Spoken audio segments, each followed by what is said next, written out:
پیارے بچوں، نیا سال شروع ہو چکا ہے۔ اس بار دنیا بھر میں نئے سال کا استقبال اس امید پر کیا جا رہا ہے کہ 2022 میں کورونا کی وجہ سے زندگی جس طرح مفلوج ہو گئی تھی 2023 میں بحال ہو جائے گی۔ اللہ کرے ایسا ہی ہو اور یہ موذی وبا اس نئے سال میں قصہ پاری نہ بن جائے۔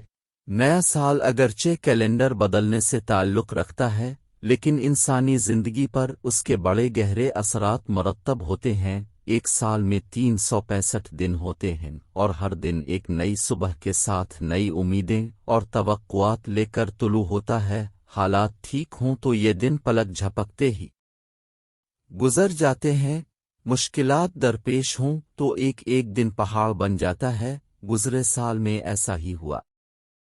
کورونا نے زندگی کو گویا ایک بوجھ بنا دیا، جسے اتارنا عذاب بن گیا۔ گزرے برس کے آخری ماہ اس لیے بھی مشکلات میں گزرے کہ کورونا ویکسین آنے کی تاریخ 2021 میں دی جاتی رہی۔ ہر شخص یہی دعا مانگتا رہا کہ وہ ویکسین اور نیا سال آنے تک اس وبا سے بچا رہے۔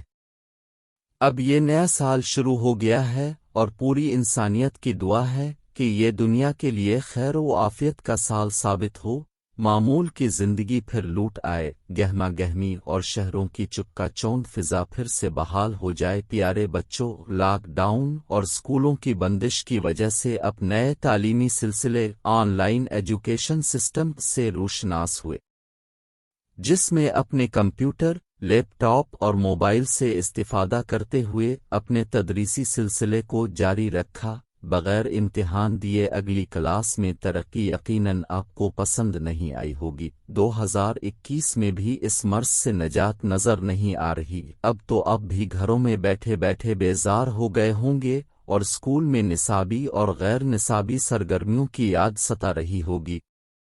آپ اللہ سے دعا کریں کہ وہ دنیا اور خاص کر ہمارے ملک کو اس وبا سے نجات دلائے تاکہ اسکول دوبارہ کھلیں اور آپ آن لائن کی بجائے اپنی کلاسوں میں تدریسی عمل شروع کر سکیں۔